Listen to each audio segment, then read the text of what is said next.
Hello, Michael. That was Hello. very good. I enjoyed your talk. Yeah.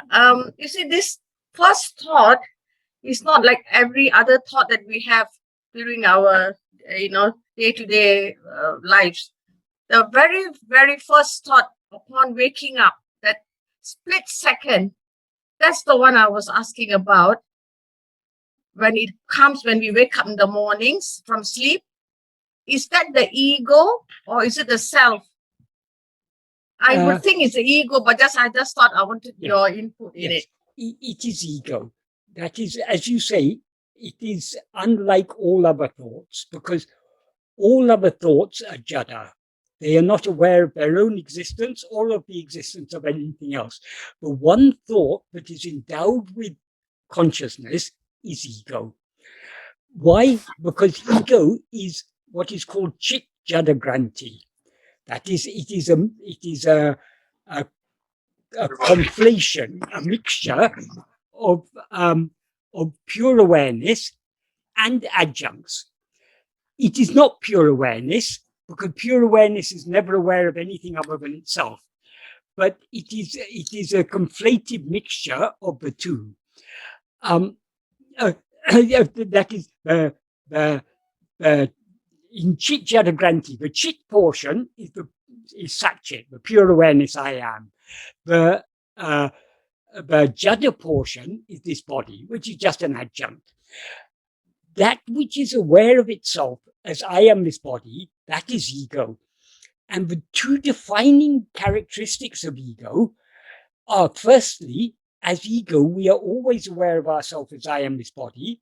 Secondly, we are consequently aware of other things. So whenever we're aware of anything other than ourselves, we who are aware of that other thing is ego. What we actually are is pure awareness. Pure awareness is never aware of anything other than itself, and it is immutable, so it never undergoes any change. As Bhagavan says in verse 24 of Uڵḷadu Nāṛpadu, Jadu Udul Nāṇ in sentient body doesn't say I. That implies it's not aware of itself as I. Why? Because it's Jada. And their body doesn't mean just the physical body. It means all the five sheaths. They're Jada. They're objects perceived by us. Though we take them to be ourselves, they're objects perceived by us. Satchit Undiyār. Satchit doesn't rise. Why doesn't it rise? Because it never undergoes any change whatsoever. It is immutable. It was always just as it is. But between these two, some spurious entity called I rises as the extent of a body. That is Chit Jada Granti, Bandham, Jivan, Nupame, the subtle body, ego, this samsara, and mind. So is that the ego that Bhagavan is talking about? That if we catch that and cling on to that, we are able to trace back to our source. Yes, exactly. Because the nature of ego is always to attend to things other than itself. So catching hold of ego means we as ego instead of catching other things, we try to catch ourselves. In other words, we try to attend to ourselves. When we attend to ourselves, what ego essentially is, the substance of ego, is only Satchit, the fundamental awareness I am. That is the substance of ego. The body is just a name and form. So when we attend to ourselves, we're attending to the essential, as Bhagavan says in Maharshi's Gospel, in your investigation into the source of the ahamvriti means the I thought or ego, you take the essential chit aspect of ego. The essential chit aspect of ego is that fundamental awareness I am. So when we attend to I am, because we're thereby letting go of other things, we subside back into our source. That's why he says in verse 25 of Uڵḷadu Nāṛpadu, after saying Urupatri Undu, grasping form it comes into existence. Urupatri Nikkam, grasping form it stands. Urupatri Undu Mika Ongum, grasping and feeding on forms, it flourishes abundantly. Uruvittu Urupatram, leaving one form, it grasps another form. Teidinal Otam Pidikam, if sought, it takes flight. What does he mean by Teidinal? Who is to do the seeking, and what is it that is being sought? It is ego, though Tejina literally means if sought, if it seeks. Seek is there used in a metaphorical sense, if it investigates itself. So if ego turns its attention away from other things back towards itself, it will thereby take flight. That means it'll subside and dissolve back into its source. But as I said in the very beginning, or the first thing that when you wake up, that split second, you are able to catch it. But immediately the next second, another thought will come. Yes. It's like inevitable and you have lost it. It is inevitable. And I've noticed it's the same when you go to sleep as well. The same in the reverse order. Yeah. When you're about to sleep, you sort of, give up all other thoughts and you're dissolving into yourself. Yes, because the thing is, ego cannot stand without grasping other thoughts. So as soon as we rise as ego, we project our thoughts. Though Bhagavan says in the 5th paragraph of Nāṉ Ār, Bhagavan says, Manatil tondrum ninevugal elabatricum nanenum nineve mudal ninevu. Your Tamil is very good. Yes, that is. I'm a native speaker of Tamil. Right. Myself, I am a Tamil, person of Tamilology. Right. My Tamil isn't so good, but Bhagavan's, many of these things I know almost by heart. So of all the thoughts that appear in the mind, the thought called I, that is ego, is the first thought. Idu arunda pirahe eniya ninevugal erukinjana. Only after this rises do other thoughts arise. Here, when he says only after, what he means is the cause for the appearance of all other thoughts is this first thought. So in terms of causal sequence, obviously the cause has to come before the effect. So in that sense, he says only after this. But it is not actually, but note, it is a case of simultaneous causation. As soon as we rise as ego, other thoughts rise. So quick, it's like immediate. It's immediate. It's immediate. That's why it's called Yugapat Srishti, simultaneous creation. And why he says in verse 7 of Uḷḷadu Nāṛpadu, is it possible to catch it when we go to bed, go to sleep? We can catch it at any time, because whatever else we may be aware of, who is aware of it? To whom do all other things? That's why Bhagavan gave us a very, very precious clue in the 6th paragraph and also in verse 7 of Śrī Aruṇācala Aṣṭakam. If other thoughts rise, we should investigate to whom do they arise. Investigating to whom they arise means turning our attention away from what appears to the one to whom it appears, to ourselves. So we can, if we have sufficient love, we can hold on to it throughout the waking and dream state. The trouble is, because of the strength of our Vishaya vasanas, we are more interested in attending to other things than attending to ourselves. Yes. So when we try to hold on to it, we can hold on to it for a few moments, and then again our attention slips outward. Doesn't matter. However many times our attention slips away from ourselves, what do we have to do? We have to bring it back to ourselves.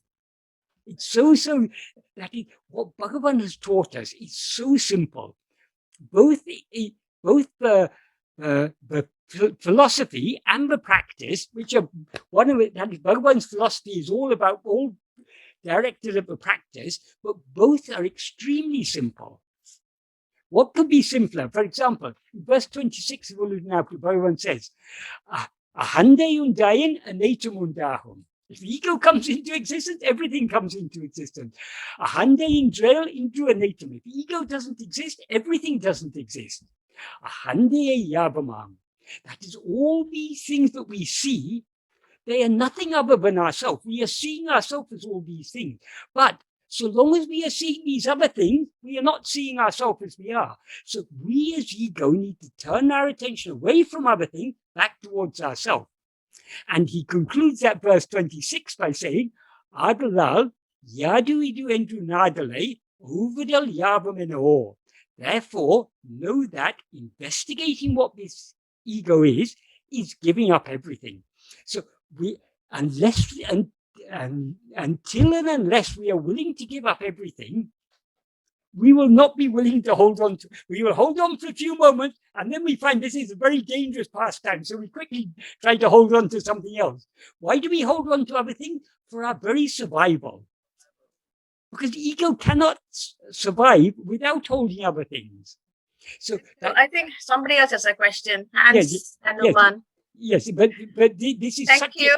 But the question you've asked is such a, I mean, it touches upon the very heart of Bhagavan's teachings, which is the whole point. Whatever Bhagavan has taught us, it is all, that is, Bhagavan has one aim and one aim alone, but we should hold on to this I am. Because if we hold on to the I am, ego will subside, everything else will subside, all problems will be solved. Any other means, it's only a roundabout way. It may purify the mind, it may help to calm the mind temporarily, but if we want to bring about the annihilation of ego, yes, which is the only solution to all problems, yes, this is the only way. Yes. So it's what Bhagavan has given us is such a priceless He's treasure. the only one who has said about Mano Nasa instead of just Mano Laya. It's very easy to get carried away with the Nirvikalpa Samadhi, thinking that it's the ultimate, but it's not. Yeah. It's the complete annihilation. Yes. Is what we are aiming for. Nothing less than that. Nothing less than that. Yes. But anything less than that is only a partial solution. Only, yes. So long as ego remains, the problems will remain. Thank you. Right. Thank you for a nice question. There are a couple of questions on the ego and mind. Right. So this one says that just to clarify, there's something here, when you Bhagavan, but I think it means that just to clarify, subsidence or dissolution of the mind, does that mean ego? So I think it's something like this. Just to clarify, Michael, when you Bhagavan means subsidence or dissolution of the mind, he means the ego. So I think it just means that is a dissolution or subsidence of the mind, the dissolution. Yes. That is, the mind cannot dissolve without the ego dissolving, because the root and essence of the mind is ego. So long as we rise as ego, all the other thoughts appear also. So as I say, the term mind, we need to understand from a context what exactly it's referring to. In some contexts, the term mind refers to all thoughts collectively. In some contexts, it means it refers to that which knows all thoughts. That is the first thought I, namely ego. So long as ego rises, there are other thoughts also, because the nature of ego is to be always holding on to other things. Those other things are all thoughts. So whenever we rise as ego, all the other thoughts of the mind rise along with us. You can't have ego without other thoughts, and you can't have other thoughts without ego. But though the ego and other thoughts rise and subside simultaneously, it's only in the view of ego that other thoughts exist. So no other thought could exist without ego.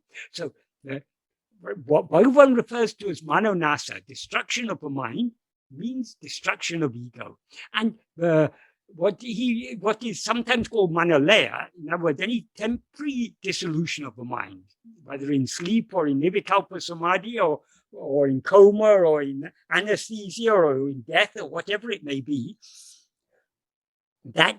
though it is said manolaya, it implies layer of ego, because ego is the root and essence of the mind. I hope that answers that question adequately. The question actually continues. Okay, well, can I just say one more thing on that? That is the word adangam that Bhagavan uses here, and other words, similar words that he uses elsewhere. Many of these words can refer either to the complete dissolution or to partial subsidence. So to the extent that ego subsides, other thoughts will also subside. When ego dissolves, all other thoughts will dissolve along with it. So we when we talk about subsidence, we can mean partial subsidence, or we can mean complete subsidence. And when we talk about complete subsidence, that complete subsidence can be temporary, as in manolaya, or permanent, as in manonasa. And in sleep, it's a temporary Yes. Temporary subsidence. That's why we keep on coming back again. That's why sleep, unfortunately, sleep is very nice, but it's not a solution to our problems. There are no problems in sleep. The only problem with sleep is that we come out of it again. And continuing with the question, it says that this mind that we're talking about, this ego, and this mind that we're talking about, this is not the mechanical problem-solving mind that we need to work or study. For example, I'm a maths and physics graduate, and I used my mind a great deal while studying for exams. My mind became like a machine. This machine mind is not an issue. This is a question. Is this machine mind an issue, which learns and holds memory, etc.? And whilst employing this machine mind, how does one stay self-attentive? I have heard one Swami say we need this machine mind to navigate the world. And J. Krishnamurti talks about how we need this mechanical mind. Okay, yes. To navigate the world, certainly we need the mind. But do we need to navigate the world? That is, we have no problem in sleep. Ego is absent and therefore mind is absent. We are perfectly happy in sleep. The mind seems to be necessary only when we're in the waking state. The mind the term mind is a term we need to understand in different contexts. The same word is used in slightly different senses. That is, sometimes the term mind is used as a collective name for all thoughts, and also as a collective name for all what are called the antakarana. Antakarana means the inner instruments. The inner instruments are said to be four: mind, intellect, will, and ego. Manas, buddhi, chittam, and ahankaram. In that context, the term mind means the grosser functions of the mind, the perception, memory, thinking, and so on. Subtler than those grosser functions is the intellect. The intellect is the judging, discriminating, discerning function of the mind. Subtler than the intellect is the will. That is all the likes, dislikes, desires, attachments, and so on. The subtler something is, the more powerful it is. This is why, if you take, for example, philosophy is a very interesting field because a lot of philosophers are very brilliant people, but very difficult to find two philosophers who agree on everything. The philosophy, there are endless disagreements. Why are there endless disagreements? When it's the same mind, it's the intellect. We can say all philosophers have brilliant intellects. Maybe not all of them are so brilliant, but let's say they all have brilliant intellect. Why do they come to such different conclusions? Because what drives the intellect is the will. If I like to believe in God, if I like to be a Christian, supposing I'm a brilliant philosopher and I like Christianity, there are some of the best philosophers in the world are Christians, and they will have very strong arguments in support of Christianity. There are other philosophers who are very staunch atheists. They will have strong arguments in support of their atheism. There are others who may be Hindus or Muslims or whatever, or agnostics. So what determines what we believe is not the intellect, it is our will. We believe what we want to believe. We first decide what we want to believe, and then we find lots of arguments in support of our belief. So the subtlest function of the mind, that is the will. But subtler than all these three is ego. What is the function of ego? Ego's function is to appropriate all these other three functions. That is, the mind is the Manamaya kosha. The mind is the gross function of the mind are things like perceiving, remembering, thinking. What is our experience? I perceive this, I see this, I hear that, I remember this, I think this. That is ego taking over from is appropriating those functions of the gross functions of the mind as its own function. Likewise with the intellect, I am reasoning, I am calculating, I am judging. And likewise with the will, I like this, I dislike that, I want this, I don't want that, I'm afraid of this. All these functions, all the other three antakaranas are appropriated by ego. We can say misappropriated by ego as its own functions. So all these functions, all these together, we can collectively call mind. But the essential element of the mind is only this ego, because without ego there, to say I am thinking, I am doing, or I am calculating, I am judging, I am discriminating, or I am wanting, I'm not wanting, I'm liking, disliking. Without ego, none of these other functions can occur. So the essence of the mind is ego. Regarding, your question was about the mechanical mind. What you call the mechanical mind, some of the mechanical functions of the mind may be belonging to, among the four antakaranas. Some of them, like things like perceiving, remembering, the grosser thoughts, they belong to the manamaya, the mind, manas. The subtler functions belong to intellect. But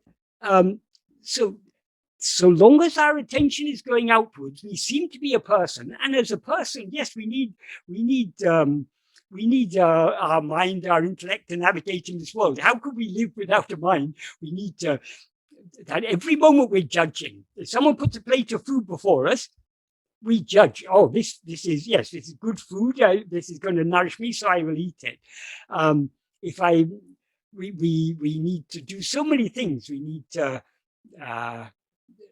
That is, for this body to survive, we need to work, we need to go to the shops, do shopping, we need to pay the bills, pay the taxes, pay the rent, do this, do that, so many things. For all these, mind is necessary. All these are necessary only so long as we're allowing our attention to go outwards. Because when we allow our attention to go outwards, we experience ourselves as I am this body. And for this body to survive in this world, yes, certainly mind and all these intellect and so on are necessary. But to turn within, what do we need? We need only I, because when we turn within, there is only one I. That one I is attending to itself. And even that attention is not other than that I. So being self-attentive is a state of oneness. In that state of oneness, ego will dissolve back into its source, and then we will find nothing is needed, because we alone are what actually exists. That was one part of your question. Another part of your question was how to hold on to this self-attentiveness in the midst of other activities. Some of the activities we do are more physical. For example, it's relatively easy to see how we can be self-attentive while walking. Because usually if we're going walking, we're thinking so many other thoughts. Instead of thinking those other thoughts, we can be attending to ourselves. Even other activities that seem to require more attention, such as, for example, driving a car.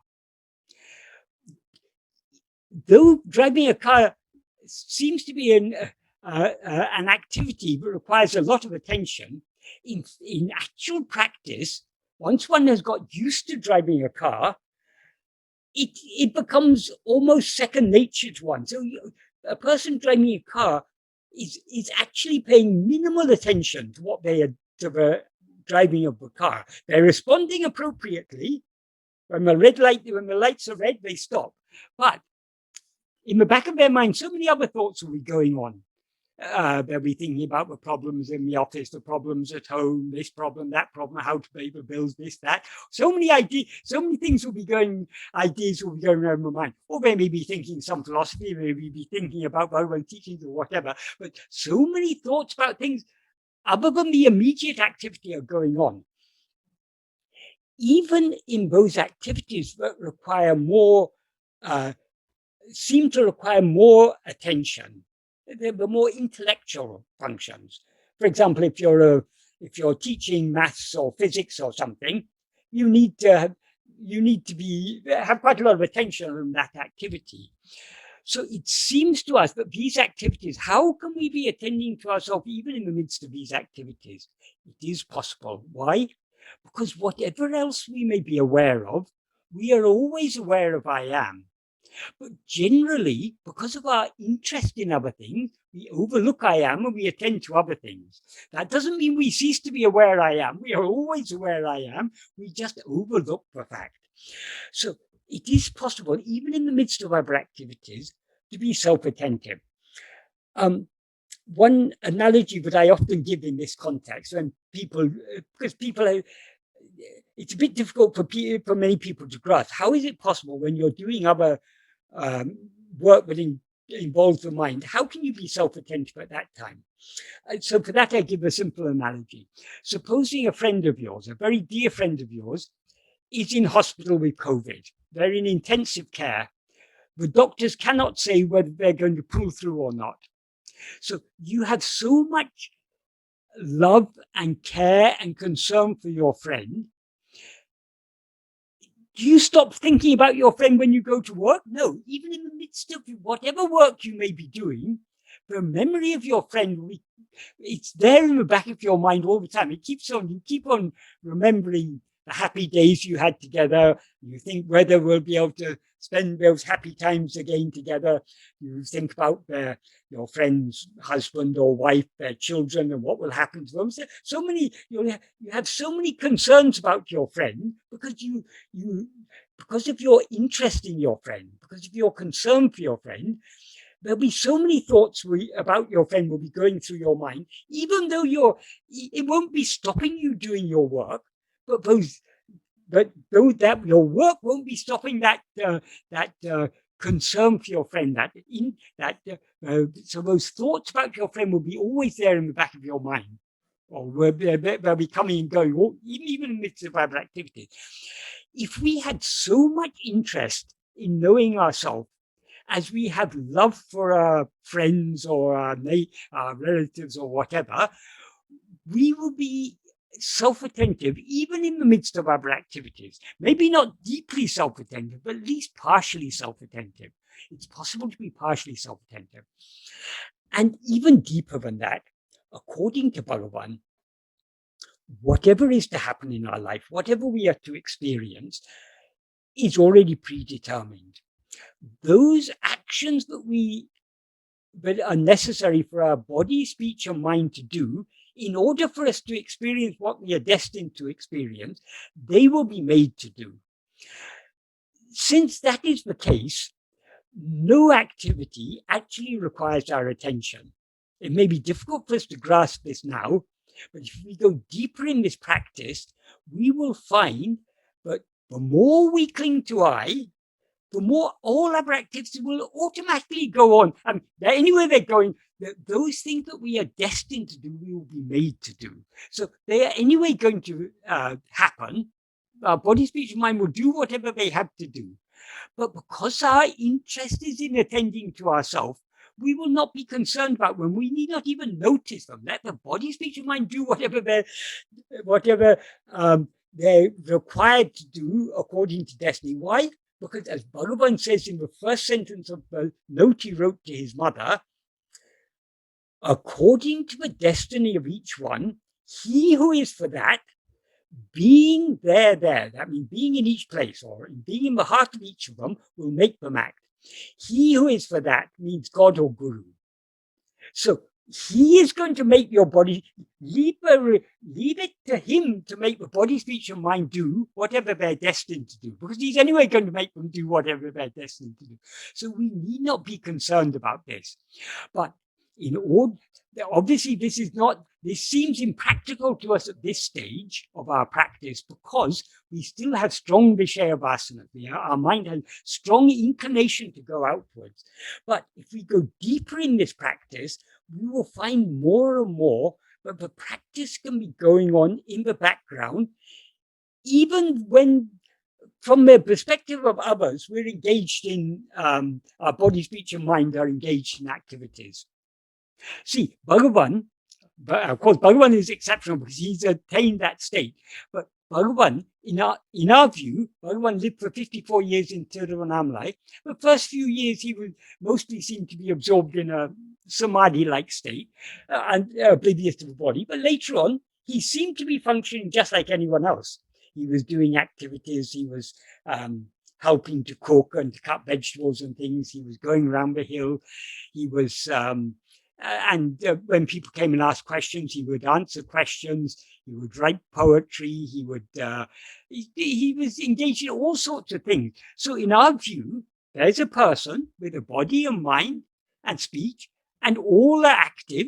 So, obviously, Bhagavan knows all these things, we think.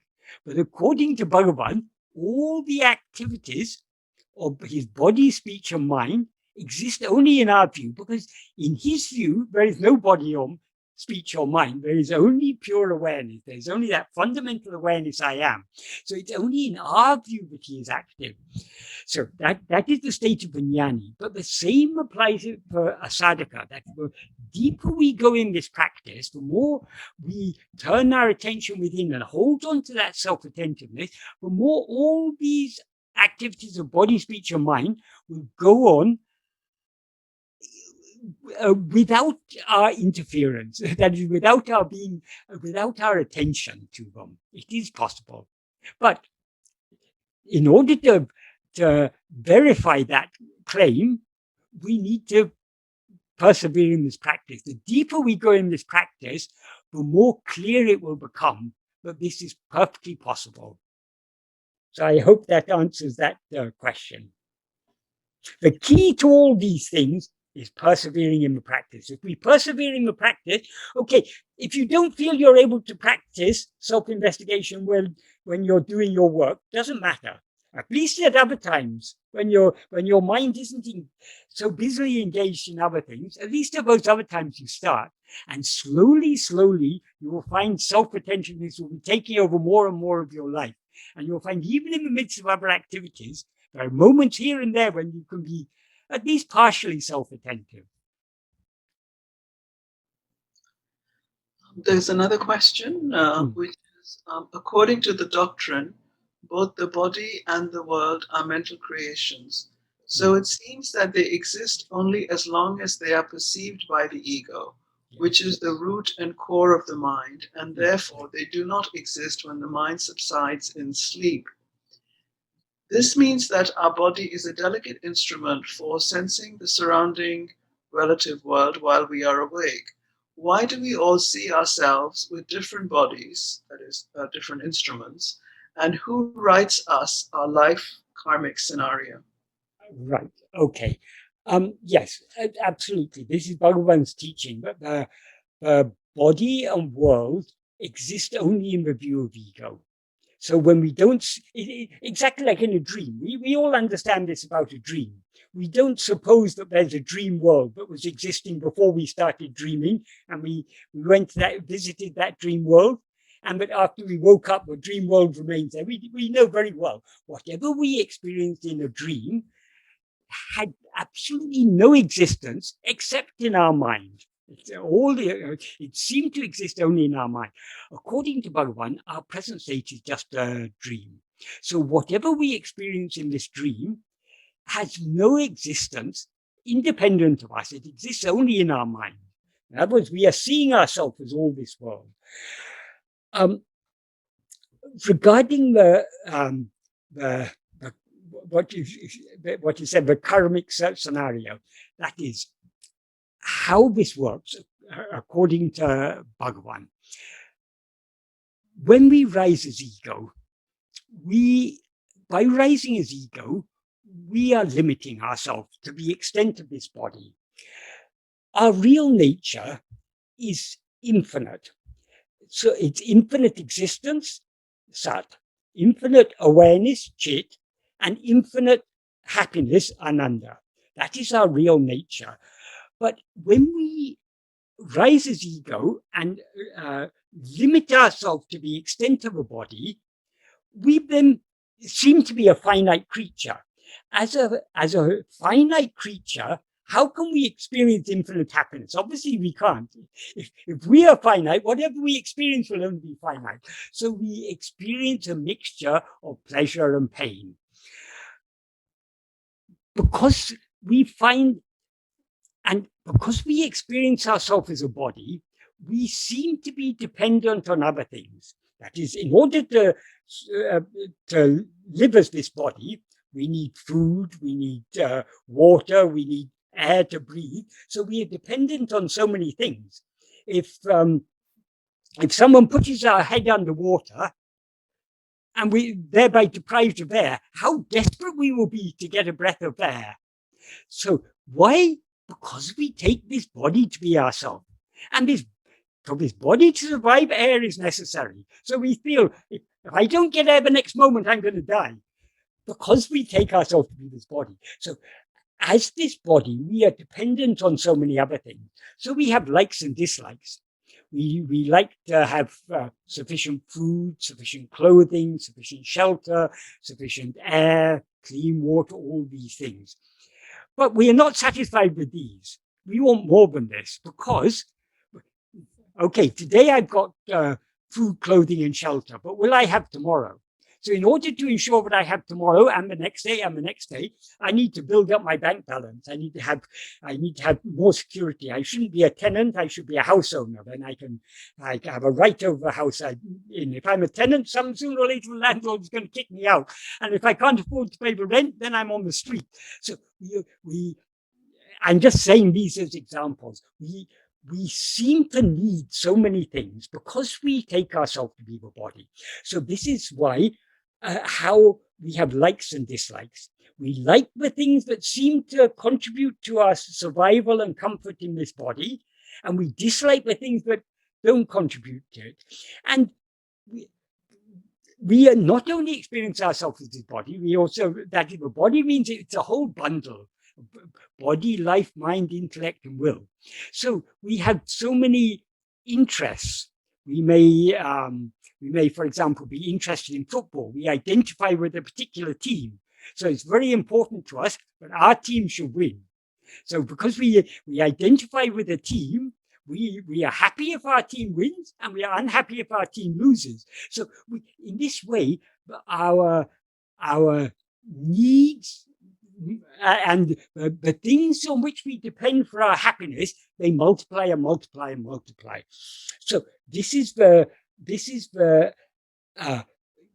nature of ego. It's always to have multiple likes, dislikes, desires, attachments, and everything. Not only that, as ego, we survive only by attending to things other than ourselves. So the very nature of ego is to have that liking to attend to other things, that inclination to attend to other things. Those inclinations to attend to other things, they are what are called Vishaya vasanas. They are the seeds that give rise to likes, dislikes, desires, attachments, and so on. So because we have these vasanas, and as Bhagavan says, when we allow the mind to rise, when we allow the mind to go outwards, we act under the sway of our vasanas. So whatever actions we do under the sway of our vasanas, those actions are called agamya. That is, whatever actions we do, we're doing them in order to experience those things that we think will make us happy and to avoid those things which we think will make us unhappy. So this is how action begins. This is how we get engaged in action. So the actions we do under the sway of our vasanas, that is, actions by body, speech, and mind, those actions are called agamya. Agamya bears fruit. Those fruit, here fruit means that if you do a good action, it will result in the fruit of that action will be something pleasant. If you do a bad action, the result will be something unpleasant. If you do an action that's neither particularly good nor particularly bad, the result will be neither particularly good or particularly bad. But whatever actions we do does bear fruit, does yield fruit. But we don't experience the fruit immediately. It may sometimes seem that we experience the fruit immediately, but whatever fruit we are now experiencing is not from the actions we've done in this lifetime, it's from previous lifetimes. So whatever actions we do under the sway of our vasanas, in other words, according to our will in this lifetime, are what are called agamya. The fruit of those actions gets stored. The store of the fruits of past actions that we haven't yet experienced, the fruits that we haven't yet experienced, are called sanchita. Sanchita means a heap or pile. That heap or pile is a vast heap or heap, because in every life, there's a limit to how much we can experience in one life. But we always want to experience far more than we can experience. And we also want to avoid many of the things that we are destined to experience. So we've got liking to experience certain things and dislike to experience other things. And so we're constantly doing actions by mind, speech, and body in order to experience the things we like and to avoid the things we dislike. So in every life, if we are exhausting one lifetime of fruit, we are maybe accumulating 100 lifetimes of fresh fruit. So that gets stored in the sanchita. So from the sanchita, what determines which fruit we are to experience when? That is not in our hands. That here we have to bring in God or Guru. That God or Guru selects those fruit that will be most favorable to our spiritual development. And for each lifetime, what is to be experienced in that lifetime is determined from the outset. That is, from the time we experience ourselves as I am this body, till the death of this body, from birth till death, all that is to be experienced is already predetermined by God or Guru. Whatever we experience is a fruit of our past actions, the consequences of our past actions, but not just any random consequences that have been carefully selected by God or Guru for us, but to be most favorable for our spiritual development. So what we are to experience in this lifetime, that is called prarabdha. And as Bhagavan often said, whether you call it prarabdha or you call it God's will, it's the same, because who is it who selected this prarabdha? It is only God. So it is, though what we experience is the fruit of our past actions, it's the fruit of those actions selected by God. So it's all God's will. And it's for our own, because God is all-knowing, all-loving, and all-powerful. Whatever happens with his knowledge. And it happens with his consent, because he's all-powerful. If he didn't want it to happen, he could stop it happening. It happens with his consent. And because he's all-loving, it happens for our good. So whatever we experience in this lifetime, whether it seems to us to be good or not good, that we undergo so many experiences in this lifetime, we think, oh, this is a very bad experience I've had. I never want to experience this again. But even the bad experiences are actually what is good for us. It's favorable for our spiritual development. Though in the short term, it may seem this is something bad.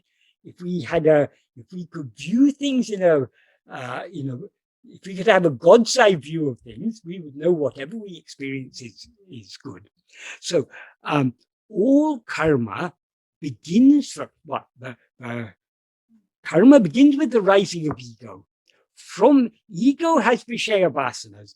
Under the sway of these Vishaya vasanas, we do actions. Those actions bear fruit, which we then experience as destiny. So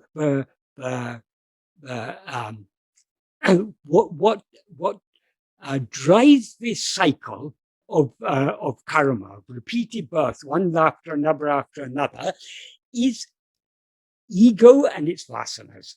So the problem we need to deal with is ego and its vasanas. In order to get rid of the vasanas, we need to get rid of ego, because ego is the root of vasana. Whose vasanas are they? They are only ego's vasanas. But in order to get rid of ego must be willing to surrender itself. So long as we are not willing to surrender, that is, ego will not die. So that willingness to surrender. So long as our Vishaya vasanas are strong, we will not be willing to surrender.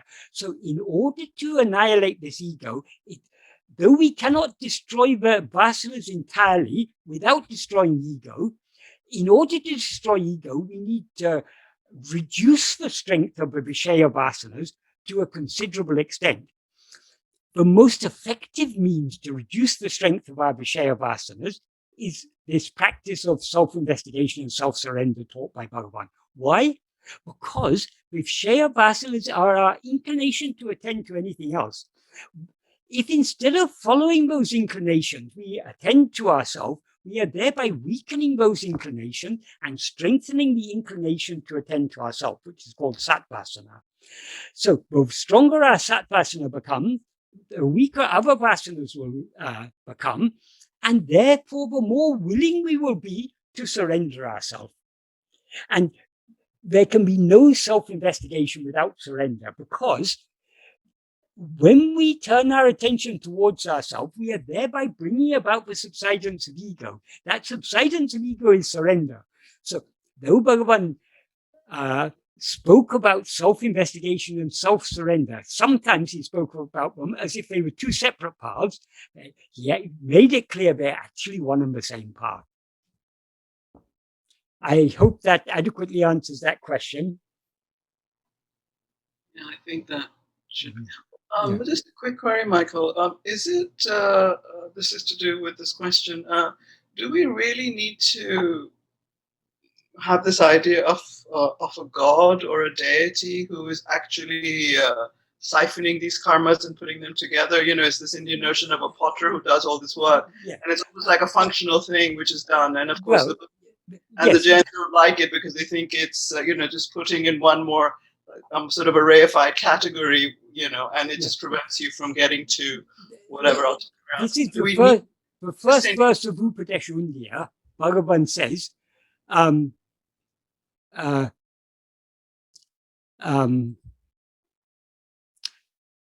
karma giving fruit is by the ordainment of God. Since karma is jada, can karma be God? What does this mean? Karma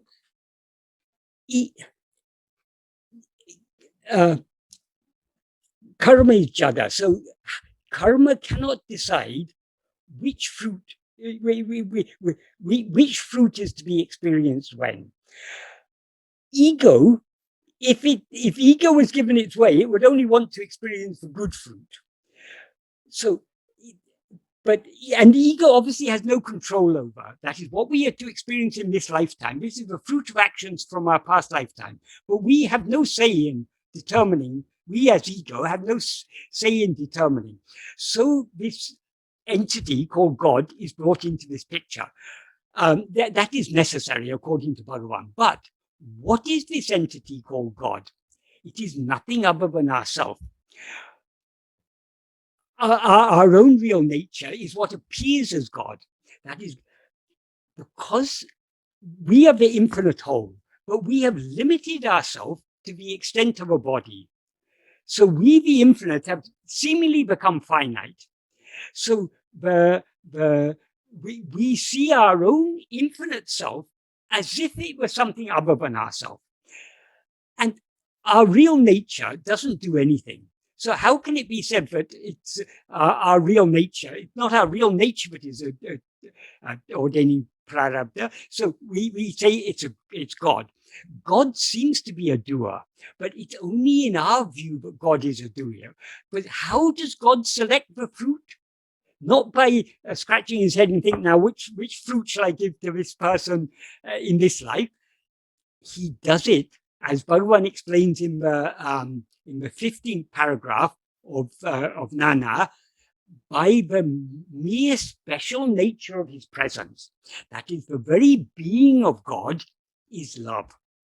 And so whatever, because he has infinite love, and because he doesn't see us as other than himself, he has infinite love for us as himself. So his love is what manifests in our life as grace. That grace is what is ordaining the fruits of the action, of our past action, ordaining which action, selecting which actions are to bear fruit when. That grace is not an action, it's its very being. The very nature of love is to give what is good. So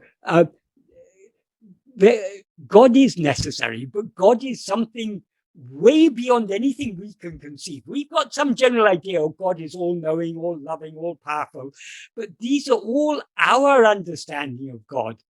God is far greater than that. No, this is really helpful, Michael. So what you're saying is that what's being called God, who we think of as a doer who arranges these karmas, or it could be a Christian God, it could be any God. That's the whole idea. That's simply it's simply a sort of active love. It's the quality of a kind of active compassion, active love, for want of a better thing, which is kind of primary quality, say, or it's not exactly the pure awareness or the self, but it's, if you like, the first quality. It is that pure awareness, because only pure awareness is pure love. But it's that pure awareness seen from our perspective. That is, it's our own real nature. What we see as God is nothing but our own real nature. But we see God as something other than ourselves. If I am this little body, if I'm this little person, Michael, obviously Michael is not God, because Michael is a tiny little creature in this vast universe. So as the person that we seem to be, we are not God. But what we actually are, that is God. Because we've limited ourselves as this person, what we actually are seems to be something other than ourselves. I'm sorry, everybody. I'm just to follow this train of thought.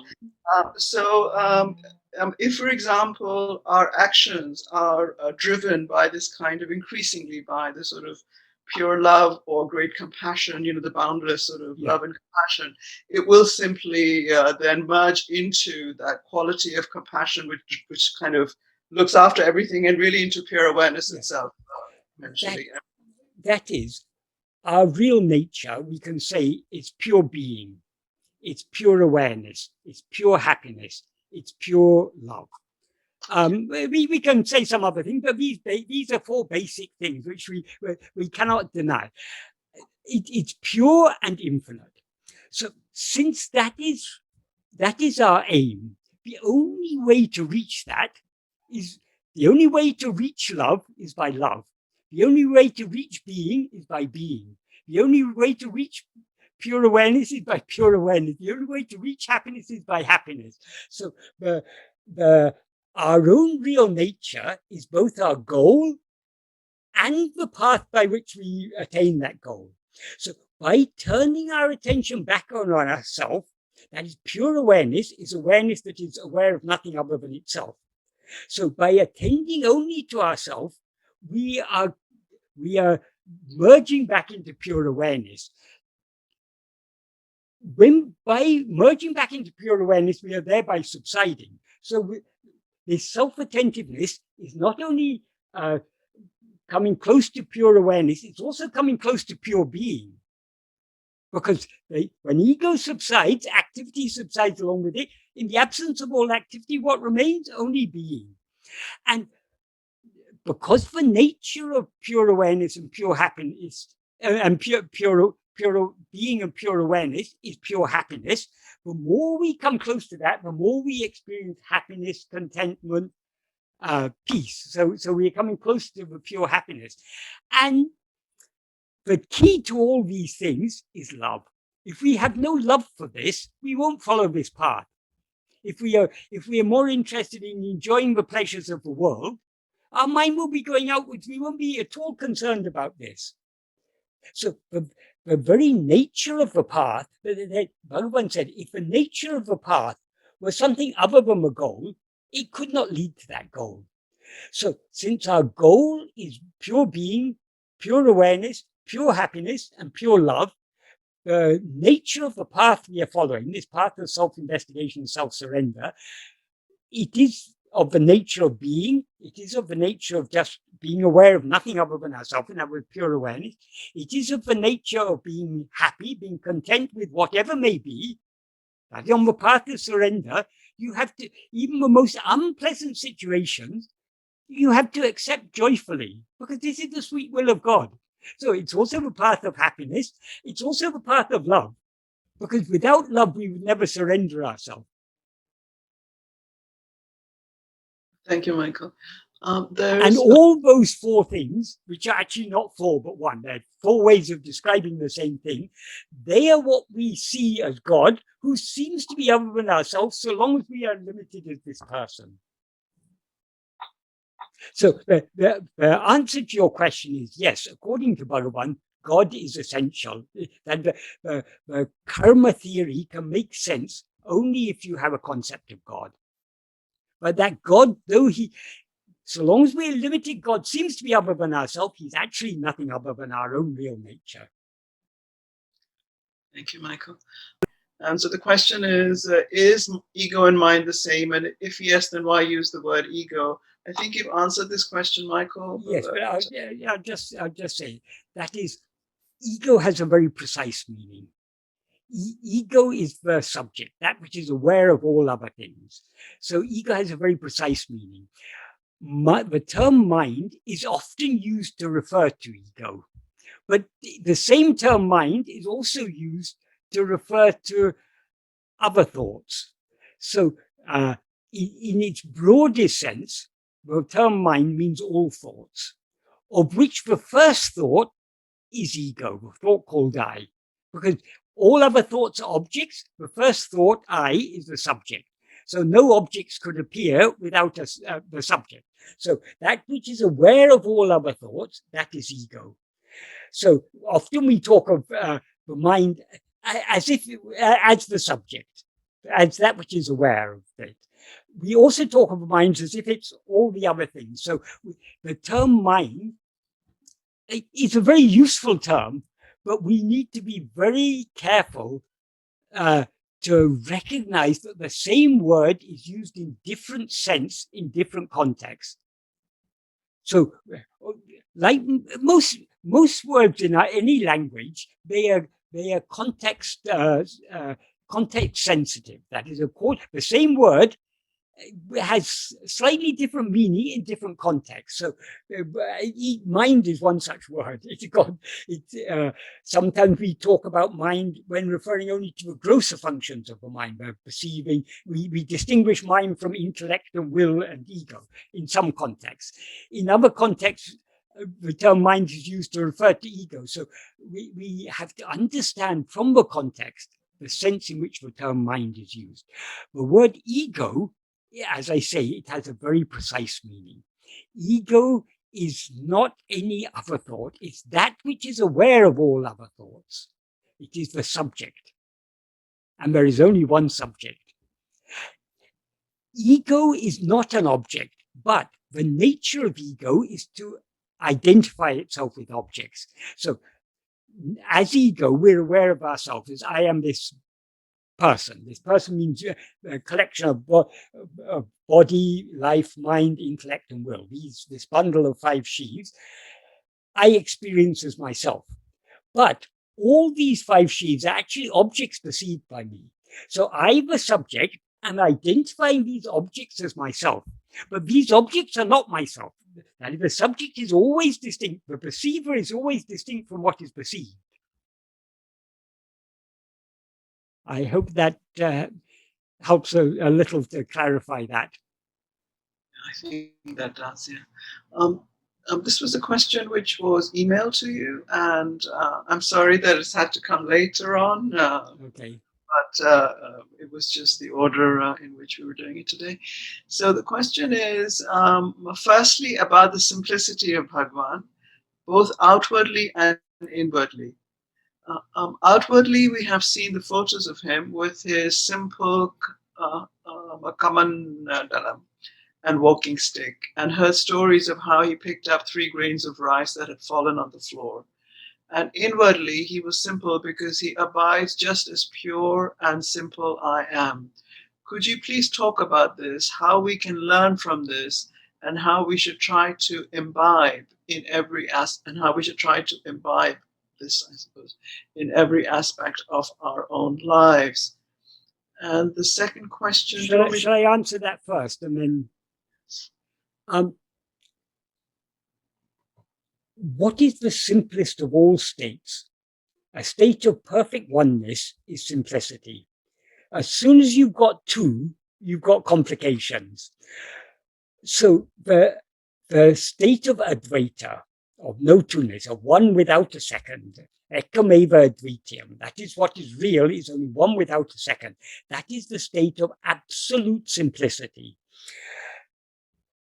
Since that is what alone is real, that is our goal, to attain that state of absolute simplicity, of absolute oneness without a second. That is our goal. Since our goal is so simple, the path to attain that goal must be equally simple. Bhagavan in his life, in every way, he exemplified simplicity. As you say, he wore only a kopin. Even at one time, he didn't even wear that kopin when after he was taken out of Patalalinga and brought out the Ilape tree in the temple, because he was so unmindful of his body, the kopin he was wearing got worn out and fell off. And he was sitting there for some weeks, he was sitting naked.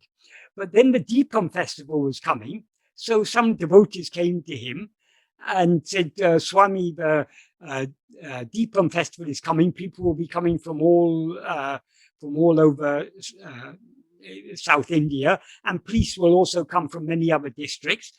So it won't be appropriate if you're seen sitting here without any clothing. So they asked him whether they could. They offered him a loincloth and asked him to wear it. So he wore the loincloth. So his clothing was the simplest of all clothing. His possessions, what possessions did he have? As you say, just a stick and a walking. Well, in the early days, he didn't even have a walking stick. But later then, because he became a bit unsteady on his legs, he had a walking stick and he had a kamandalu. He also had a pen.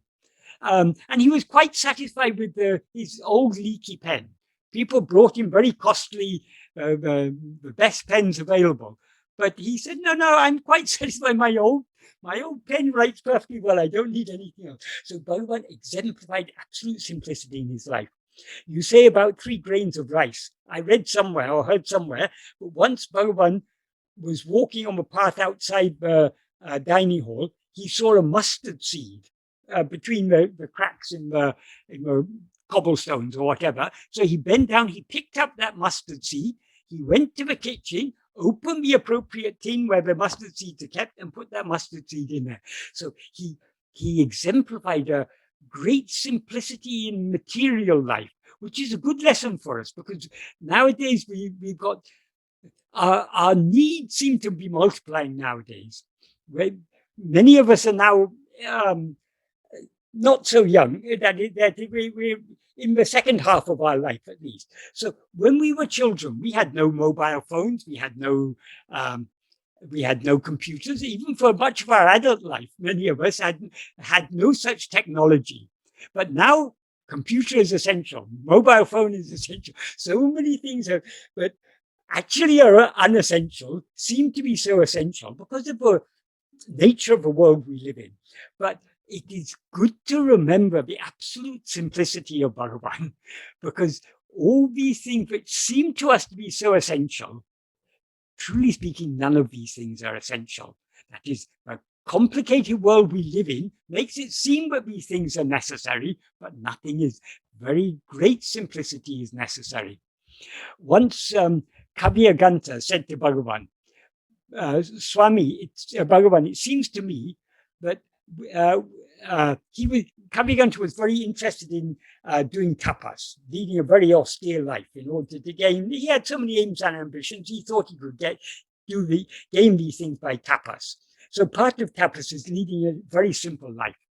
So he said one day to Bhagavan, Bhagavan, it seems to me that for just 3 rupees a month, we can live.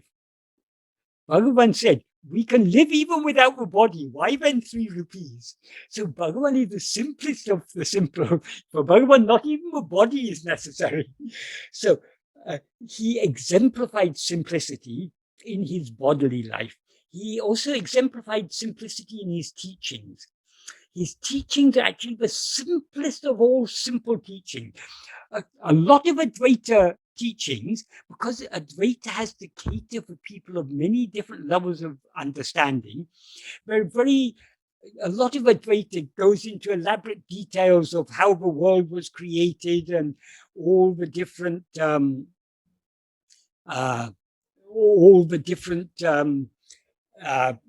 pranas and the 5 senses. I mean, the jiva has 19 mouths, and what are those 19 mouths? It's all got significance, but it's not really necessary. Bhagavan has presented the fundamental principles of Advaita in the simplest possible way. Not only the simplest possible way, he's also presented in the most practical way. That is, a great contribution Bhagavan has made is in clarifying, that is, what is the purpose of all Advaita teachings? The purpose is that we are Brahman, but we don't experience ourselves as Brahman now. So we need to experience ourselves as Brahman. So how to experience ourselves as Brahman? What is the use of Advaita philosophy if it doesn't give us a means to experience ourselves as we actually are? Bhagavan has made the means so clear, and that is the way he has presented, the very simple manner in which he presented Advaita, the fundamental principles of Advaita, setting aside all the unnecessary ideas and concentrating on the pure fundamentals and clarifying them. In doing so, he has clarified the practice. So when we, having studied Bhagavan, we understand when we read things in the old books. For example, one of the fundamental principles of Advaita is Tattvamasi. Scholars give long lectures on Tattvamasi. Bhagavan points out just one thing about Tattvamasi. When the Vedas say you are that, what do you need to do? You need to investigate, what am I? That's all that is required. Till now, we have been looking for that. Whether we call it God or Brahman or happiness or whatever it is, we're looking, whatever we want, we're looking for it outside. The Vedas tell us you are that. What is the practical implication of that teaching? Oh, if I am that, I shouldn't be looking outside. I should be looking back at myself. If I am that, then what am I? That's what Bhagavan says. That is the practical implication of that teaching. So Bhagavan has presented Advaita in an extremely simple way and in an extremely practical way. And the simpler Advaita is, the closer it is to the truth, because the primary contention of Advaita is that there's one only without a second. If there's one only without a second, why do you complicate it? Keep it as simple as possible. Yes, there's one only without a second, but now to us, it seems that there are many things. We see this world of multiplicity. So if there's one only without a second, how does all this appear? Advaita says it's all an appearance. Then Bhagavan goes one step further. He says, yes, it's all an appearance, but to whom does it appear? There, Bhagavan turns our attention back to ourselves. So Bhagavan is so simple and so practical, so clear, and so deep. It is, we don't know how fortunate, we cannot know how fortunate we are to have Bhagavan in our life, because he's shown us the simplest and clearest and most beautiful and most happy path that could possibly be there. That is the simple path of self-investigation and self-surrender. It doesn't matter what appears, to whom does it appear? We turn our attention back to ourselves. We may find it difficult because we don't have so much liking for it, but Bhagavan said, it doesn't matter. If you find it difficult, all you need to do is just continue trying. If you persevere, you will certainly succeed. He's given us that assurance. So if we want if you want an embodiment of supreme simplicity in every respect, both in outward life and in inward life and in teachings and in the path he's shown us and in goal he's shown us, Bhagavan is the very embodiment of simplicity. He is Advaita itself. And there's nothing simpler than Advaita, than not to. The second question is about the fragility of this body and our lives as this embodied ego. My grandmother recently slipped and hurt her leg, and her intense pain and the suffering and anguish that we have all been going through showed me how much trouble this embodied existence is. How can we take help from Bhagavan and his teachings to deal with situations like these, with forbearance and courage, and with a smile instead of with stress and fear? How can we learn from these to deepen our surrender instead of just trying to free ourselves from the immediate problems? The answer to all how questions is follow the path that Bhagavan has taught us, self-investigation and self-surrender. The more we follow this path of self-investigation and self-surrender, the more we will see things in perspective. Yes, embodied life, it certainly, so when we take a body as this body was born, it has to undergo so many experiences, and it's one day it's going to die. So embodied existence is a recipe for problem. I mean, there's nobody who has ever, since the dawn of time, nobody has ever lived a problem-free embodied existence. That is, when we have a body, we have there's so many limitations to this body. We need food every day, we need air, we need water, we need so many things. We need to be healthy, and there are so many things that happen. Accidents happen, we break our limbs, diseases come, so many things. Even if our life at the moment seems to be relatively trouble-free, at any moment everything can go pear-shaped, and seemingly happy little life is suddenly turns out to be very miserable if we become very sick, or those who are very dear to us become very sick. So we have to see all these things in perspective. But what Bhagavan taught us helps us in so many ways. That is one thing Bhagavan has taught us, is that all this is a dream. If we really understand, and if we are really convinced by what Bhagavan said, while we are dreaming, we may face so many difficulties.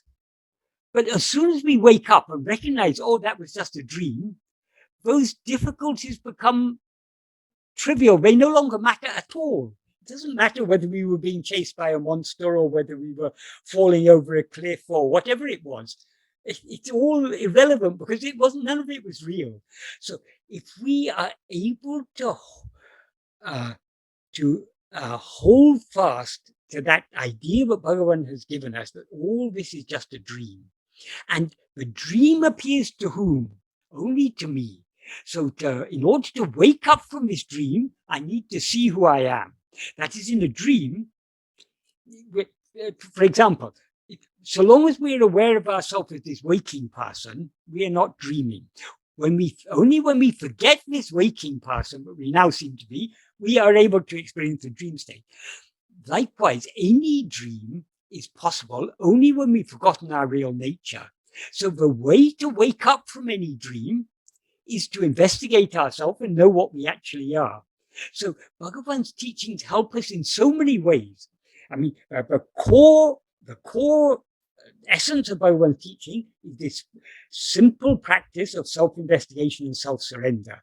But Bhagavan has given us so many supporting teachings to help us to pursue this path and to see everything in perspective. And yes, it's very sad when an elderly person slips and breaks a limb, and particularly in this time of COVID, where so many, I don't know about in other countries, I'm sure it's the same in other countries. In this country, so many people have not been able to have important medical procedures because the hospitals and doctors have been fully busy with COVID. So many people, cancer patients, have not been diagnosed in time. And even when they're diagnosed, there's no scope for treatment because of all the resources of the health service going into COVID. So like this, there's so many problems people face. And this is just the nature of embodied existence. It has always been like this, and it always will be like this. If one problem is solved, some other problem will come. So we need to see all this in perspective. We shouldn't be expecting a trouble-free life. What we should understand is, so long as we look outwards, there are problems. If we want to be free of problems, don't look outward, look within, because within there are no problems. In sleep, when we turn and merge back into our source in sleep, we are free of all problems until we pop out again. That's the problem with sleep, is that we come out of it again. So the more we think deeply about Bhagavan's teachings and try to apply them in practice, the more we will see everything in perspective. Doesn't mean we won't be sad when our grandmother falls and breaks her hip or whatever. Yes, certainly that's sad. And when we see others suffering, we suffer with them. That is what is called compassion. Compassion means suffering with. So it is painful to see other people suffering, particularly if those other people are very near and dear to us. But this is the nature of this embodied existence. It's inevitable. But there is a way out, and that way out is the way in. The way in is the way out. The only way out is to go in, according to Bhagavan. Thank you, Michael. Are there two more questions? So maybe we can finish by about 5:30, hopefully. Okay. Yeah. Then I have to restrain my vasanas. My vasanas to talk a lot, I've got to curb. So the first one is how to live in the body. Desire comes up when considering the notion of existence, consciousness, bliss, along with an aversion to the mundane. Is there a way to deal with this desire to escape and aversion to the mundane world of the body as we progress along the path? Bhagavan said likes and dislikes are both to be disliked. That is saying that has particular reference to likes and dislikes to anything other than ourselves. The goal we are seeking is to know and to be what we actually are. So it is not anything we are going to gain, because we are already that. And we already know that. That is, there's nothing to be known, but we do not know already. Because what we are to know is only I am. We already know I am.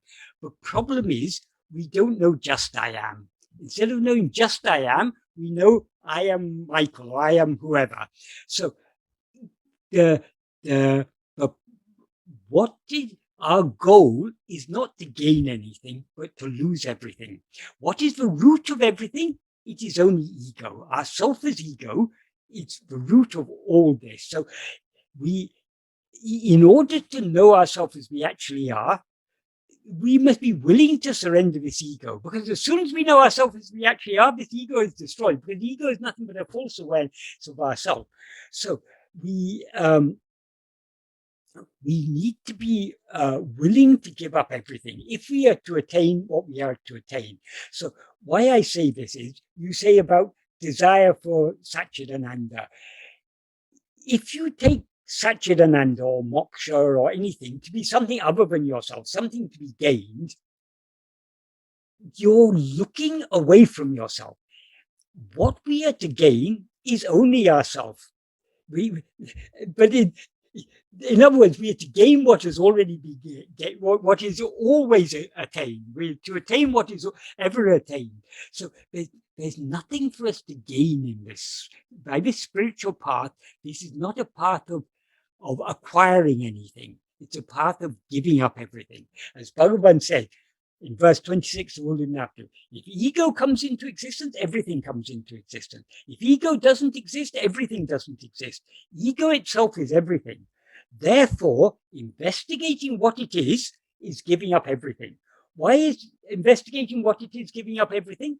Because the nature of ego is to rise, stand, and flourish by attending to other things, but to subside and dissolve back into its source by investigating itself.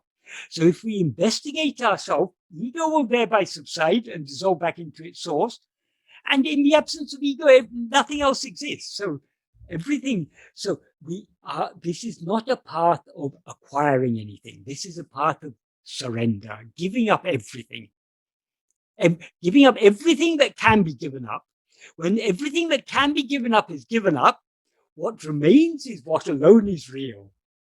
We cannot give up what is real.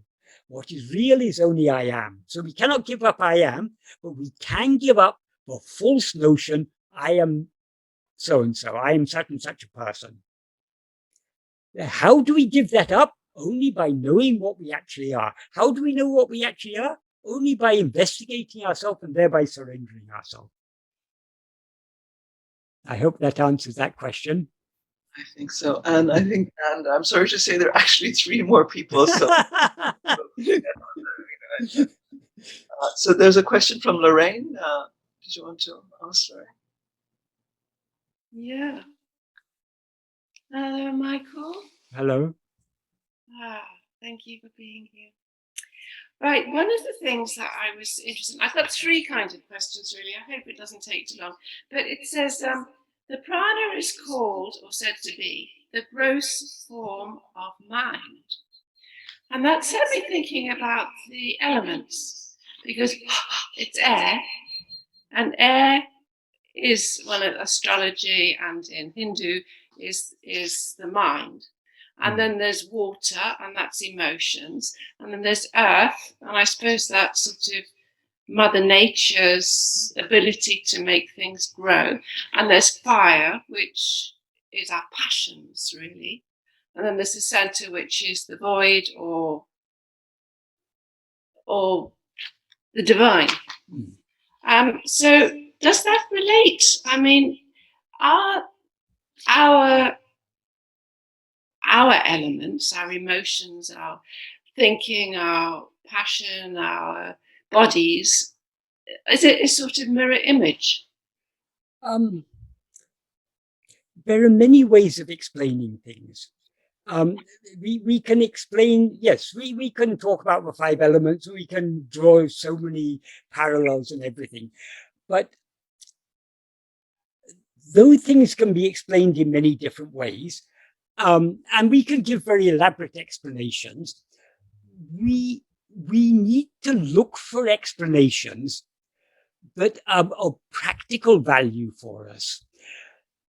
This is why Bhagavan's teachings are so simple, because Bhagavan didn't give unnecessary explanations. If you read a lot of Advaitic texts, they give a lot of explanations that are actually unnecessary because they're of little or no practical value. So the explanations Bhagavan has given us are extremely simple explanations because he focused only on practical explanations. So what he said about the prana is the gross form of the mind, that is, he's trying to turn that ultimately Bhagavan isn't interested in pranayama. He talked about pranayama for the sake of those who were interested in such things. But once we understand that the prana is the gross form of the mind, then we don't have to worry about the prana. Let's deal with the mind. If you get rid of the mind, the subtle thing, the gross will go along with it. Right. So we should always look for explanations that bring us back within. If we start thinking about the 5 elements and about the symbolism of the 5 elements and how water is emotion and all these things, these are all nice ideas. And it may be of some value in certain contexts. But if we are intent on following Bhagavan's path, we need not be interested in any of these things, because our only interest should be to know, who am I? So Bhagavan's teachings are constantly turning us back towards ourselves. Right.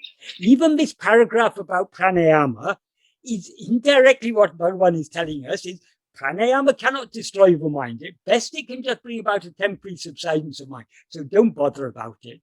Okay. Focus on what's important. That's my view. That's my way of viewing all these things. Because that is, how can we understand Bhagavan's teachings clearly? Only by understanding the simple essence of his teachings. I mean, he was constantly emphasizing the simple essence. Of course, when people asked him about other things, if you read books like Talks and so on, Bhagavan explains other things sometimes because that's what people were interested in. So he gave teachings appropriate to them. But if we look at his core teachings, works like Aruṇācala Aṣṭakam, Uḷḷadu Nāṛpadu, Nāṉ Ār, Upadēśa Undiyār, these core works, they're extremely simple what he's talking about. Because that's all we need. And having complication actually takes our mind away from ourselves. Mm. So let us dwell only on those explanations that are helpful in turning our attention back to ourselves. All other explanations, they're fine. Let them be for others, they're not for us. If we are following Bhagavan's path, we want only simple explanation that will turn our attention back to ourselves. Right. So my next question, thought, aim is to know. Use the word know oneself. Yes. Knowing implies using the mind. So how do we know ourselves without the mind being present? Because the mind, because ourself is love, so know actually means no love. Not the word know is just used in different ways. The mind is necessary to know anything other than ourselves. To know ourselves, the mind is not necessary. Because we ourselves are knowledge. Knowledge in the sense of awareness. We are pure awareness. So we don't need anything other than ourselves to know ourselves. In fact, so long as we know anything other than ourselves, we don't know ourselves as we actually are. Because what is it that knows all other things? It is ego or mind. So long as we are knowing anything other than ourselves, we know ourselves as something other than what we actually are. What we actually are is pure awareness, which never knows anything other than itself. So really, the word should be replaced by be. Our aim is to be ourselves, not know ourselves. In verse 26 of Upadēśa Undiyār, Bhagavan says, Tānai iritale, tanai aridalam.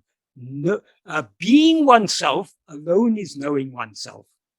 Because our very nature, our very being is knowing. To know anything other than ourselves is an activity of the mind. That is, our attention must move away from ourselves towards other things. So there's activity involved in knowing anything other than ourselves. Seeing, hearing, reasoning, inferring, believing. These are all activities of the mind. To know anything other than ourselves, an activity of the mind is necessary. But to know ourselves, all we need to do is to be ourselves, because we ourselves are self-knowledge. Right. That is we are that awareness that is always aware of itself. So all we need to do is to be ourselves, and we are thereby knowing ourselves. Right. And the last thing, I'm sure I was listening to one of your videos, and you were talking about the 5 Śrīs, and you said the 5 Śrīs are the mind, the body, the will, light, and dark. No. That is, there are technical Sanskrit terms for what are the five sheaths, but I think the simplest terms in English to explain the idea is that the physical body, there's the life, there's the mind. Mind means here the gross functions of the mind, the intellect, and the will. These are given different names in different contexts. The will is sometimes referred to as darkness. We can explain it in various ways.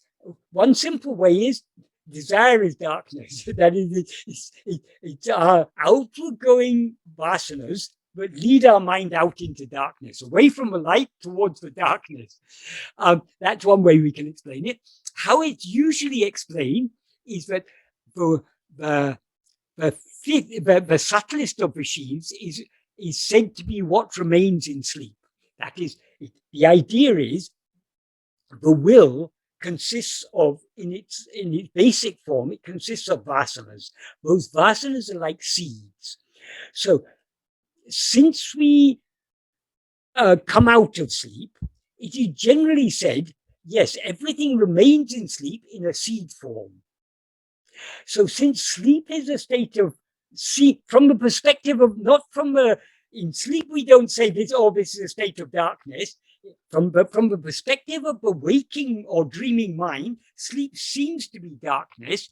So that subtlest sheath, the Anandamaya kosha or Karana Sarira or Chittam will, that is often described as darkness. Right. But there's, like all these things, there's so many different explanations that can be given and so many different levels of explanation. Bhagavan has generally kept explanations very, very simple and, most important, very practical. So if you listen to any lecturer on any of traditional lecturer on talking about Advaita philosophy, you will very seldom find anyone will be equating the will with the Anandamaya kosha. Though they say what remains in sleep is only the vasanas, and the vasanas obviously have a will. People fail to make the simple connections. Bhagavan has made these simple connections for us, and he's simplified everything. Right. Well, I also got a bit confused because I was reading somewhere that Gu, G-U, means darkness, and R-U means light. So the Guru is taking us from darkness to light. Yes, yes. I mean, Guru is certainly the remover of darkness. So,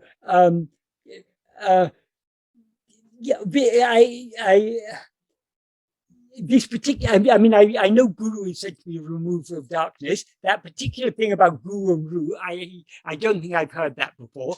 But there are so many ways of explaining things. The thing is, we are not here to have everything explained. The simplest explanation of everything has been given by Bhagavan. If ego comes into existence, everything comes into existence. If ego doesn't exist, everything doesn't exist. You can't get a simpler explanation than that. So having been given this explanation of everything, what is the solution? Investigate this ego and know what you actually are. Right. When you get to my age, you've got lots of nuts to unpick. Yes. But it's all the things that we have to unpick. The root knot is this ego. If we unpick this, everything is unpicked. So let us focus on this root. The world is full of so many problems. Can we solve all those problems? Our life is full of so many problems. Each individually have so many problems. Can we solve these problems? No, we cannot. But the root of all the problems is ego. If we untie this ego, all problems are solved. Right. Thank you very much. So this is, could you kindly explain, I think it's Suma Iru in Tamil, which means be still, in the context of our power to will, that is Ichcha, and a power to act, Kriya. Right. The Tamil word Suma, means iru means to be. Summa iru means merely be, just be. The exact derivation of summa is not known, but one of the Tamil scholars say it possibly comes from sukhama, that is happily be, or that is sukha means happiness and satisfaction. So when you're satisfied, when you're content, you just be. So the actual meaning of closest English translation of summa iru is just be. Just be in the sense of be without doing, just be. So it's therefore, it is therefore sometimes translated as be still. It doesn't exactly mean be still, but it implies that is not the literal meaning, but it's an implied meaning. When you just being is the state of being, no, being without doing, we can take it. That's what it means. In order to be without do, so long as we have a liking to experience other things, we will not have a liking just to be. So this is where the Icha Shakti comes in. That is, we must use our Icha Shakti, our power of liking, wisely. Instead of directing our power of liking to like other things, we should direct it back within to like, to know, and to be what we actually are. Kriya Shakti, so long as our Icha Shakti, our liking is driving our mind outwards, we'll be engaging in action. If we develop a love, just a term within, then what is the Kriya we are doing? We are just being. So we must use our Kriya Shakti to be akriya, to be without action. Yeah, I think that's a very good explanation. And then going on to the next one, there's a question from Srini. Is Srini still here? Yeah. Hi, Michael. Hi. Namaskaram. Thank you so much for today's conversation. So it's very insightful, especially when I had this spiritual journey or this probably meditation journey back in the days. I was always believing that the end goal is to just control the mind, which is definitely not true. After coming to more deeper into Bhagavan's path, I just realized that it is not controlling the mind, or just pointing to. That is, the term controlling the mind is a very general term. I mean, it can be understood in many different ways. In a sense, this is the perfect mind control, because by turning our attention back to ourselves, we are curbing the rising of the mind. So if you're not allowing the mind to go outwards, that is perfect mind control, but it's not Correct. the way it's usually understood. Yeah, most of the meditation techniques, when we see it, it's all like just a concentration, focus on the breath, pranayama, like that, which is definitely not. When I come to Bhagavan, I understood more deeply, and I'm definitely not the fan of that one. Yes. The question I have today is, which is answered partially in other colors. I'm trying to understand, when I see the purpose of life is to be yourself, or to go into self-investigation, self-surrender, which is definitely is the Bhagavan's message to all the humankind. We always have that Vishayavasanas, which is pulling outwards and which is a part of ego. And how do we see, because it seems always that, oh, this is the one that I had to do it. In the worldly sense, I had to do all this family and work and living activities. We always forget that we don't need to do it. We always think that, okay, this is something that does automatically, like the sun rises and sun sets, breathe, or the breeze comes in and just takes care of all the air. But we always believe that I am the one doing it. I had to do something. Yes. And that always the thought of the self or the being of self is always like sidelined, and we forget that self, and we get into this worldly activities. Can you give some tip or something like where I can practically use it more in terms of Bhagavan's path and say something I'm practicing it, but it's always seems to be very, very little, like not even a bit of it.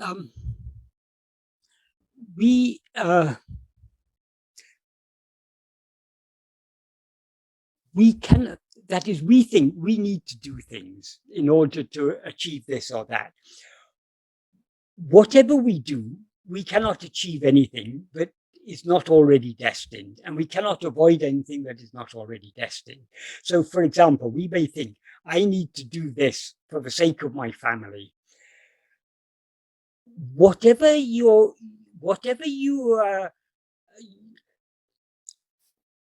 that is, you cannot get anything more for your family than they are destined to get. So, and what you are to do for that is what your family are to experience and what you are to experience is already predetermined. So no action that you do can change anything. So we don't actually have to do any action. That is, the actions that are necessary in order for us and our family to experience our respective prarabdhas, those actions will be made to do. So we need not concern ourselves with that. Any action over and above that is action that we are doing according to our will. Those actions are just taking our attention unnecessarily away from ourselves.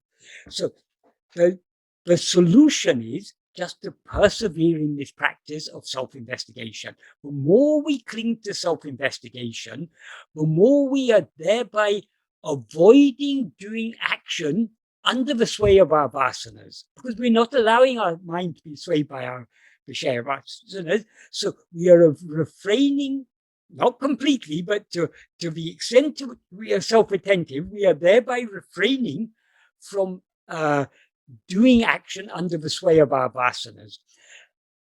Whatever is to happen is going to happen, whether we engage in activity in agamya or not. It's going to happen. So there's, by clinging more and more to self-attentiveness, we allow things to happen as they are to happen, as they're anyway going to happen, but without our interference. This is why Bhagavan says in the 13th paragraph of Nāṉ Ār, that it avarava prarabdha prakaram adakanavan angangirindu archvipan. What that in essence means is clinging so firmly to self-attentiveness that we give no room to the rising of any other thought is giving oneself to God. But then what about my family, we may ask? So in the next sentence, he says, however much burden you place on God, he bears all of it. So whether we try to interfere or not, what is already allotted for us and for our family is already determined. That is what destiny is already determined. So we don't have to concern ourselves with these things. The work that we have to do in order to support our family, we will be made, our body, speech, and mind will be made to do by God directly. As Bhagavan said in that first sentence of his note to his mother. He doesn't even say prarabdha will make you do. He says, according to your prarabdha, he who is for that will make you do. He who is for that means God or Guru. So Bhagavan will make your body, speech, and mind do whatever is necessary in order for the prarabdha to unfold. So you need not be concerned about prarabdha. You need not be concerned about action. The only thing you need to be concerned about is turning your attention within. That is our aim. In practice, because we've got strong vishaya vasanas, we are so concerned about other things. So how do we overcome these vishaya vasanas?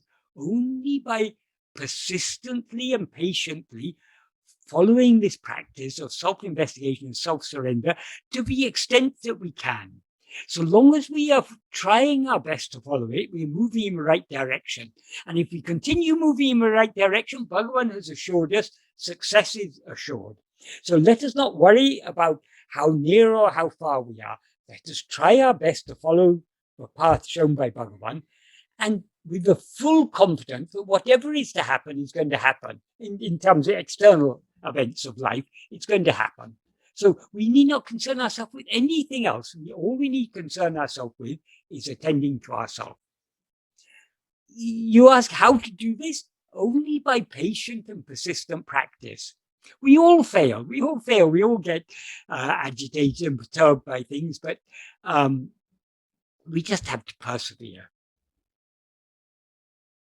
Thank you, Michael. Thanks a lot. Thank you, Bhagavan.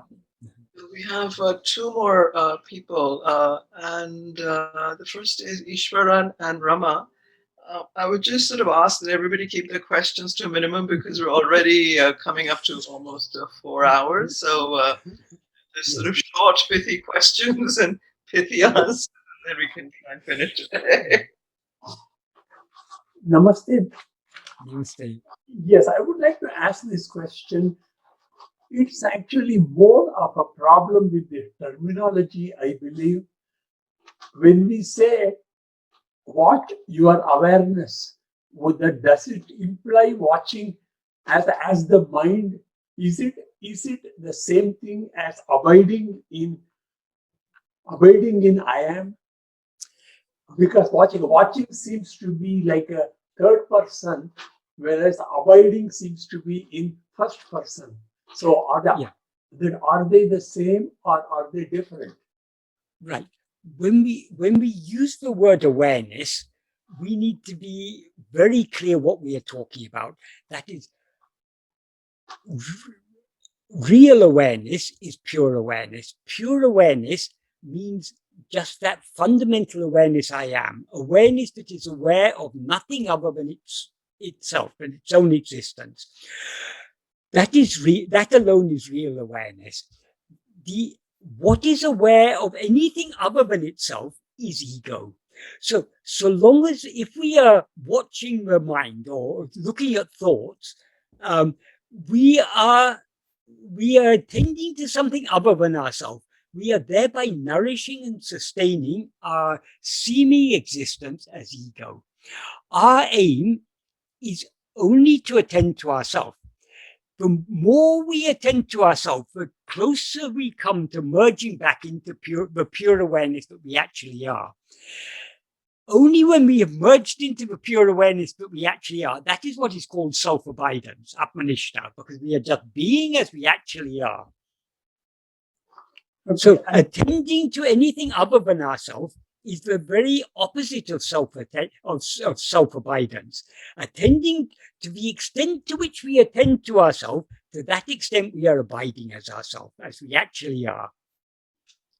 Yes, actually, another with a related question. When I am abiding in I am I rejecting thoughts or am I just watching the thoughts go by? No, don't. So long as you're watching thoughts, you're not abiding in I am. It's not even a matter of abiding in I am, it's a matter of abiding as I am. When you're watching thoughts, you're abiding as I am Ishwaran.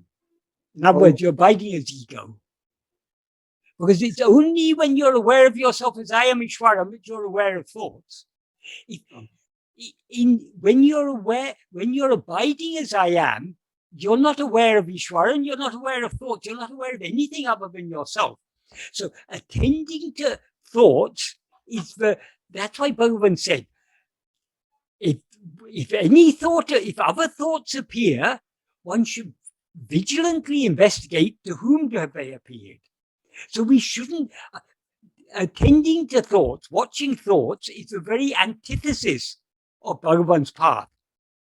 There's only one thought we should watch, that is this first thought I. But if we watch that thought I, it will dissolve back into its source and remain as just the pure awareness I am. And actually, that one more thing that we are told, that when we are watching our thoughts, we should actually be on the bridge that is between the mind and I am. Why is that method suggested? People suggest all sorts of methods, but watching thoughts is, as I say, it's the very antithesis of Bhagavan's path. Bhagavan never asked us to watch thoughts. He said, whenever any thought appears, investigate to whom it has appeared. That means we should turn our attention away from the thought back to ourselves.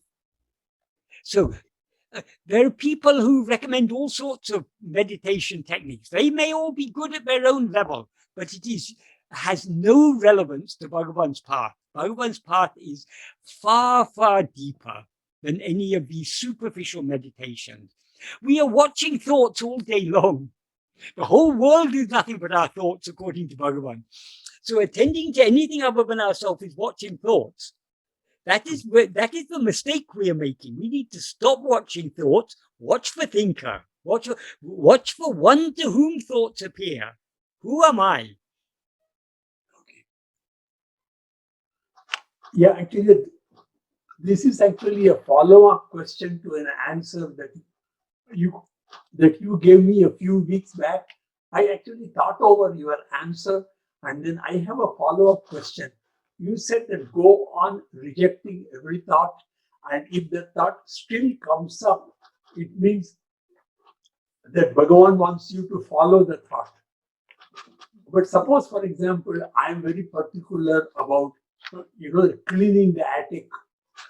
That thought will occur to me again and again because I'm particular about it. That may be a trick of my mind. I may be say OCD, the obsessive compulsive, about cleanliness, and the thought might keep coming up. So how can I know the difference between what Bhagavan approves and what my mind is putting up? The actions that you are destined to do. Yes. The actions that you need to do in order to experience what you're destined to experience, that's a more precise way of saying it, you will be made to do. Yes. So you can reject all actions, and only those actions which you are... Bhagavan said, reject. He said it 3 times, but the implication is, he's not just saying reject 3 times and then go, but then we can do it. We can follow any of our inclinations. Okay, I'm inclined to go to do such and such an activity. Okay, I reject it. Okay, I've rejected it 3 times. Now I can go and do it. It's not, Bhagavan isn't giving us a simple formula. The implication of what he said is, avoid doing anything. Those actions that your body, speech, and mind are destined to do, they will be made to do. So let them do whatever actions. Our only aim should be to turn within and thereby surrender ourselves. Thank you very much, Michael. Okay. So the question is, dear Michael, could you please elaborate more on how to better understand Bhagavan's advice about rejecting 3 times doing something that is provoked by our Vishaya vasanas? Please give examples from several different life situations, from the simplest situations when we take our desires and intentions and needs as something very natural, to situations where it's obvious that it's our vasanas that call us to do something. Thank you. I think this is tied to the last one. Okay. As I said, when Bhagavan said reject 3 times, he didn't literally mean 3 times. He said reject. Bhagavan said the word reject 3 times. He didn't mean you reject it just 3 times and then go and do it. What he meant is rejectors continue rejecting. That is, our aim is just to attend to I. The actions that the body, speech, and mind have to do in order for us to experience, in order for the prarabdha to be experienced, God or Guru Bhagavan will make us do those actions. So we need not be concerned about those actions. So Bhagavan expressed that answer in a simple way to suit the person to whom he said that. But we should think more deeply about what is the implication of what Bhagavan said. The implication is we should not do any action of our own volition. We should avoid any initiative. We shouldn't be engaging in actions of our own volition. But how do we avoid that? That is the tricky thing. The only effective way to avoid acting according to our will is to cling firmly to I am. So long as we allow our attention to move away from ourselves, we are to a greater or lesser extent what Bhagavan describes in this 8th paragraph, wandering under the sway of our vasanas. So under the sway of our vasanas means we are acting according to our inclinations. So inevitably, when we allow our attention to go away from ourselves, we will be doing actions by mind, speech, and body under the sway of our vasanas. How to avoid that? The only way is to cling firmly to I am. So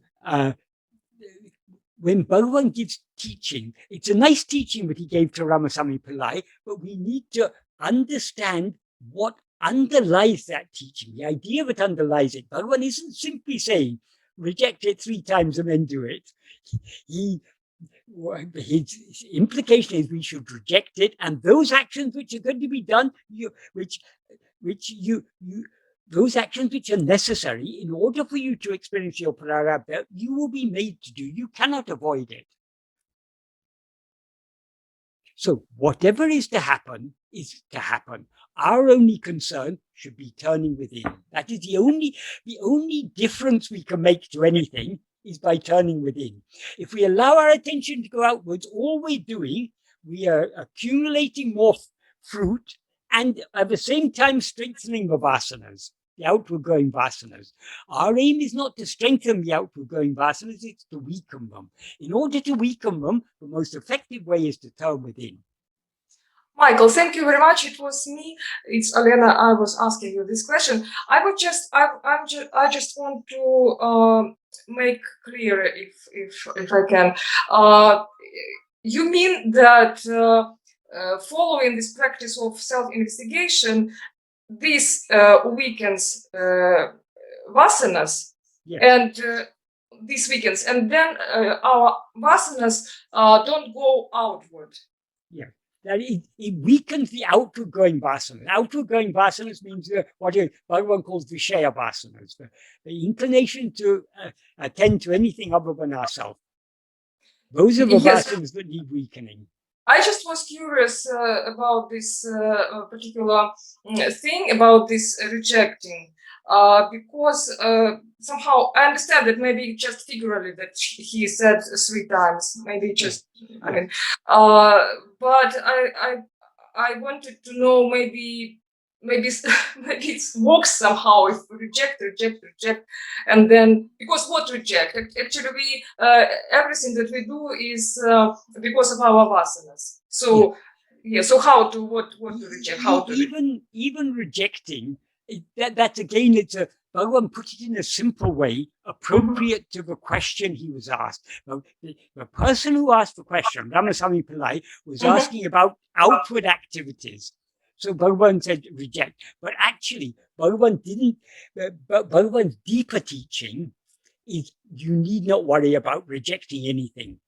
Hold on to I am, and that in effect is rejecting everything else. Yes, we are not trying to push away the thoughts, or a thought has come, let me push it away, let me reject it. That is not Bhagavan's way. If a thought appears, to whom does it appear? To me. We turn our attention back to ourselves. By turning our attention back to ourselves, we have in effect rejected it. But if we try to reject it, a thought has come, this is bad, I must push away this thought, I mustn't think this thought, our attention is on the thought. The only effective way to reject thoughts is to hold on to I am. Okay. If we hold on to I am, we thereby don't allow ourselves to be swayed by our Vishaya vasanas. In which case, if we are not being swayed by our Vishaya vasanas, we are holding on to I am so firmly, but we are not being swayed by our Vishaya vasanas, whatever actions our mind, speech, or body may do, is the actions that they are made to do in accordance with prarabdha. Yes, yes. Actually, I asked this. It was interesting because first I met this information about this rejecting, about how it jumps on our head. It is literally, I mean, Bhagavan said it like this, that when it jumps on our head. I met it in some article of David Godman, and somehow I was very much curious how I didn't understand it because I don't know why at that time. And now you mentioned it only recently for the first time in all your lectures. You mentioned this, and I decided to make it in Tamil, something coming and sitting on your head. Yes, it's a very common metaphor used in Tamil. But something that you're forced to do, it comes and sits on your head. It's just a way of saying it. It's an idiomatic way of saying it. Something that you can't avoid, it's come and sat on your head. Okay. Thank you very much, Michael. Thank you. But the thing is, obviously, when we allow our attention to go away from ourselves, we need to be discriminating which vasanas we allow our mind to be swayed by. But there's so long as we're allowing our attention away from ourselves, we can't find a solution outside ourselves. The only solution is within ourselves. So the most effective way to avoid doing any agamya is to cling firmly to I am. That is the only reliable means, because otherwise, as soon as we've allowed our attention to go outwards, we are doing agamya of one sort or another, inevitably, because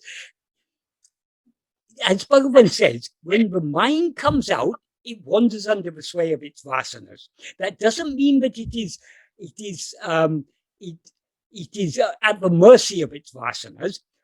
Even when we're wandering under the sway of the vasanas, we are selecting which vasanas to be swayed by, because so many vasanas are arising all the time. But whether we follow this vasana or that vasana, some vasanas may be better, some may be worse. So it's better to follow them. If we're going to be swayed by vasanas, it's better to be swayed by good vasanas rather than bad vasanas. Yes. But our aim is not to be swayed by vasanas at all. How to avoid being swayed by vasanas? Only by clinging to I am.